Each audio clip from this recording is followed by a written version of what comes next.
RC Aventure, toujours à la pointe de la technologie. Et oui, on vient de découvrir à 90 années-lumière que peut-être il y aurait une civilisation de niveau 2, voire de niveau 3, sur l'échelle de Kardashev. Je crois au Kardashev, oui, c'est ça. Oui, il me semble bien que c'est ça. Voilà, donc on n'est pas sûr, mais a priori peut-être, mais il y aura peut-être des petits hommes verts, on ne sait pas, mais on y croit, mais on se tatouille un peu, hein, on n'est pas sûr de mon coup. Moi, ce que je pense, ils sont là-bas, je les reconnais. Je les ai reconnus, ils ont envoyé une photo sur WhatsApp, je les ai reconnus, c'est eux, c'est bien eux. Bon, aujourd'hui aussi, extraordinaire que cela est possible, venant d'une autre galaxie à pied, les cheveux enduits de Tahiti douche. Et oui, RC Mode revient parmi nous, parmi les siens, pour traverser une autre galaxie pour un unboxing incroyable. Et oui, cela ne pourrait pas être sans la présence d'RC Mode sur YouTube, le gars qui s'enfiltre partout sur YouTube, qui met des vidéos partout, qui sont aussi nulles les unes que les autres, qui sont aussi improbables les unes que les autres et que personne ne regarde. Bien sûr, c'est juste de l'encombrement intellectuel pour se reposer des questions idiotes dans un concept novateur. Voilà. Mais c'est partie du concept, donc voilà. Donc, du coup, c'est forcément bien. Il y a bien un gars qui a réussi à vendre des spinners. Hein, je peux dire, celui-là, il est fort. Le gars qui a vendu des spinners, putain, combien d'arguments de vente pour ça? Eh ben, RC Bot, il essaye de trouver un argument de vente pour sa chaîne, mais ça marche pas. Si, le mec sympa qui raconte des trucs bizarres, le mec est super rigolo. Voilà, enfin super rigolo, c'est lui qui s'en fait. Bon, alors, unboxing aussi incroyable que peut-être, c'est une boîte en plastique. Qu'y a-t-il dans la boîte en plastique? Bon, c'est un unboxing un peu bizarre parce que c'est en rivet comme ça, c'est un peu cradouchko. Ce sont les différentiels options que vous pouvez avoir. C'est le lot différentiel de la Carten. Alors ça, ce sont les différentiels, ce sont les pièces de la Carten T410R. Donc, sachant que sur la 410, vous allez avoir des problèmes de différentiel au bout d'un an à peu près, vous allez arracher les différentiels à billes, ou les vis, ou machin, ou truc, et c'est irréparable. Soit vous repartez sur des... c'est irréparable, enfin, soit vous faites un spool comme moi à la cochon, collé, glue 3 avec une vis à bois plantée dans la noix de cardan plastique. Soit il vous reste la deuxième solution, c'est de faire un truc propre. Soit vous pouvez racheter donc les diffabis en plastique, donc ils vont péter un an après, soit vous vous dites, peut-être ça va être plus solide. Alors effectivement, c'est la pièce du 410R, c'est pour mettre en route la T410 pour mon fils, parce que le diff arrière est complètement déchiré. Et donc ce qui m'amuse de recevoir que tout est monté, de toute façon on va le monter à l'arrière, parce que j'ai réussi à faire heureusement une spool au moins à l'avant. Et on voit qu'on a une noix de cardan en métal. On a les roulements avec le diff est monté avec je sais pas quelle graisse. Et c'est super top, super classe. Et on en a deux. Alors c'est pas donné, d'accord, mais attention, attention, parce que voilà, vous voyez, c'est quand même assez dur, mais bon, ça va s'assouplir. On sent bien les roulements qui frottent les uns contre les autres. On sent la graisse qui fait des bulles, qui retient tout le système. Il va falloir que j'arrête. Il va falloir que je le Tahiti douche, ça rend trop fou. Donc, ça, c'est super de les avoir, mais en plus, ce que je voulais, c'est surtout ces pièces qui viennent là. Parce que sur la 410, vous les avez en plastique. Et en plastique, avec les contraintes qu'il y a, ben, vous les pétez aussi. Vous le déchirez sur le côté. Et c'était ça, mon petit clac-clac, en fait. Donc, du coup, on va changer un diff, parce que l'avant, on va le laisser pour l'instant. Et à moins qu'ils préfèrent rouler, je vais peut-être mettre deux diffs du coup parce qu'ils préfèrent rouler sans spool, je pense. Et après, on a ça, complet, tac, tac. On a la pièce de raccordement au truc. Il y a les petites cales pour caler votre diff bien comme il faut dans la pièce plastique. Et vous avez super le support de, comment on appelle ça? Le support pour mettre votre courante centrale. Je ne sais pas d'origine comment elle est parce que je ne me souviens pas, je ne vais pas démonter maintenant. Ok, c'est un unboxing, c'est pas du bricolage. Je sais plus comment c'est. Il me semble que c'est en métal aussi, mais bon, c'est joli là, petit orange. C'est mignon. On pourrait faire un chouette couleur. Et mais c'est pas tout, puisqu'on est sur du unboxing incroyable, comme un lapin qu'a fait mon fils en céramique. Et oui, qui guette partout, c'est le lapin vert, lapin jaune, lapin orange, qui nous accompagnera sur le deuxième unboxing incroyable. Elle va être longue ma vidéo, mais ça va être parce 90% de trucs inutiles. Donc ceci vient de X-Ray, X-Ray CZ. X-Ray CZ, pourquoi CZ? Parce que c'est... Oh, on peut plus bitcher. Et c'est les seuls à avoir ce truc. Le problème, c'est le temps d'attente. Le copain qui est dans cette catégorie m'a dit, écoute, commande-la maintenant, parce que ça peut être d'un mois, à 3 mois pour l'avoir. Ok, donc vous commencez à cogiter, à savoir ce que c'est.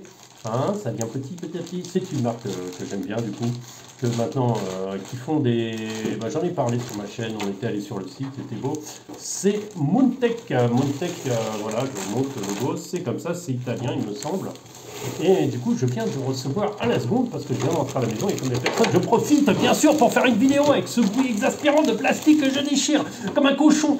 Et qu'est-ce que j'en tire? Le suspense incroyable, voulant vous faire déchirer les oreilles avec des frottements dégoûtants sur le truc, vous n'avez rien vu hein, encore.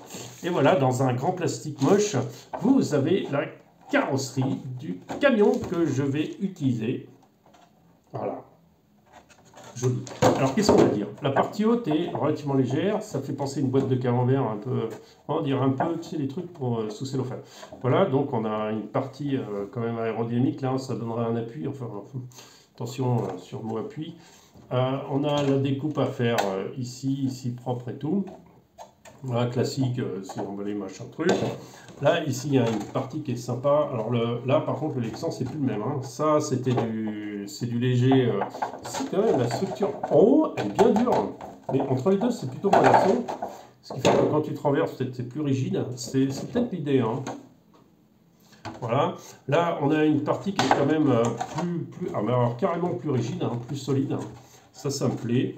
On a les supports d'aileron. Alors souvent, ça casse ici parce que... Au bout, là. Vous voyez? Non, vous voyez peut-être pas.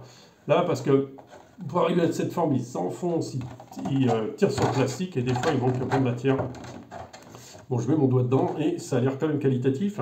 Et vous avez, je me gratte le nez, c'est dégoûtant. Et vous avez ici l'aileron qui va à l'arrière. Alors l'aileron, on va peut-être le positionner plus raide, parce que sur les camions, on a besoin du coup de la peinture, nous embête un peu, on va le garder là quand même, hein, il est mignon, c'est plus ce qu'il a fait. Hein. Donc on a plus de poids à l'avant, donc il nous faut plus d'appui à l'arrière. Voilà. Alors je vais passer aussi sur une batterie Shorty, je ne sais pas encore, on va s'équiper hein, petit à petit, hein, j'ai le temps, hein, c'est octobre. Hein. Et la batterie Shorty va pouvoir me faire m'amuser à jouer avec les masses, plus ou moins à l'arrière, plus ou moins à l'avant, surtout que le châssis du TRX4, n'importe quoi. Du T410R me permet d'avoir plusieurs positions de la batterie, plusieurs voilà. Donc on va en profiter, soyons fous. Et je pense que mon fils va récupérer ça. Voilà ce que ça donne. J'ai des projets de couleurs, ça va être les couleurs de la chaîne, l'orange et le bleu, toujours. On va essayer de voir comment on va machiner le bidule. Je vois qu'il y a une partie d'autocollant aussi qui est fournie. Alors, on a des autocollants pour la vitre avant. Vous ne voyez pas, mais la vitre avant. Et les deux petites bon, c'est bien les caches, super, c'est fourni. On a des petits autocollants qui ont l'air pas mal, qualitatifs pour faire des feux, des lampes, des trucs. Je pourrais même écrire Peugeot dessus, moi, des autocollants. Pour mettre la vignette. 1985. 82, je crois. C'est délirant. Ce qu'il y a de sympa aussi sur ce truc, c'est qu'on peut se faire plaisir à se faire un petit bloc moteur sympa. De couleur sympatoche avec voilà, un petit bloc moteur visible, c'est rigolo. Voilà, c'est rigolo. Alors, je vais devoir la monter assez tôt, rapidement, parce qu'il faut un setting particulier pour ça. Je dois me renseigner. Je sais simplement et essentiellement qu'il va falloir remettre les amortisseurs un peu plus droits, voire mettre des ressorts plus durs et voire mettre de l'huile plus épaisse. Alors, l'huile plus épaisse, pas forcément, mais on peut mettre moins de trous sur les petites bagues. Vous savez, c'est fourni avec 2 trous, 3 trous ou 1 trou. Et voir dresser pour que le ressort soit plus dur et plus sec, hein, sorte que ça s'affache le moins sur les côtés. Vous voyez, quand même, plus il est couché, plus c'est progressif, ça va être linéaire. Plus il est dur, plus ça va bloquer. Donc peut-être que pour tenir le poids que nous avons là, ce sera peut-être une bonne solution de le mettre relativement droit. Voilà, sur ce, on va pouvoir s'amuser à faire ça, à faire un beau truc avec un beau petit logo Moontech. Alors écoutez, si vous allez suivre ça, de toute façon, je pense que je vais vous annoncer directement que ça a été fait et que c'est propre et que c'est comme il faut. Parce que bon, les tutoriels de peinture, j'en fais pas trop et puis il y en a tellement partout que je pense que je ne vais pas me casser la tête à en faire. Voilà, sur ce, c'était le super unboxing de la super journée du unboxing. Bon, après, vous allez voir ça rouler. Moi, j'attends ça avec impatience. J'ai envie de voir comment ça pète du feu sur la route, quoi. Comment ça va être sympa à rouler. Comment ça va être cool, ça va être marrant.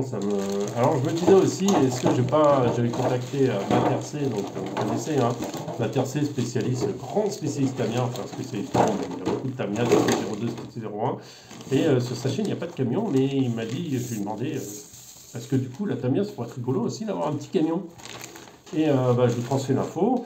Vous avez celui avec le capot et la cabine. Donc celui-là,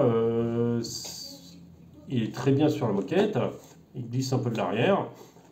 Celui qui est le Man, il est un peu haut, donc lui, il a tendance à piquer du nez et à délester bien l'arrière, en fait, et pas trop prendre, plutôt le Mercedes. Le Mercedes, le nouveau, enfin le dernier qui est sorti, le Mercedes c'est le mieux parce qu'il est le plus bas et il est polyvalent entre moquette et voilà. Donc peut-être, mais bon, à savoir que ça coûte beaucoup moins cher que les trucs Tamiya, c'est pas réaliste, je suis d'accord, c'est pas très beau même. Mais bon, après, si on veut rajouter les roues après avec la carrosserie Tamiya, souvent c'est moins cher d'acheter le camion en entier en TT01. En plus, il a le setting spécial pour ça, quoi. Alors que adapter une TT02 en camion, je suis pas sûr que ce soit vraiment. S'il y en a qui l'ont fait, vous pouvez le mettre en commentaire, hein. Si c'est faisable et qu'est-ce qu'il faut faire, hein. Moi, je suis ouvert.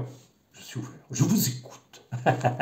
Bon, sur ces belles paroles très inutiles dans une journée incontestable où je fais trop de blabla, où je raconte trop de choses dans un monde perdu où les petits oiseaux volent le soir et les petits extraterrestres reviendront-ils sur Terre nous voir à 90 années-lumière. Ça va faire des longs voyages de génération en génération. Nous allons pouvoir communiquer. Enfin, coucou, mon petit-fils aura la réponse, hein. Mon arrière-petit-fils pourra répondre. C'est chouette. Ça risque d'être fatigant. Salut à tous. Ciao, ciao.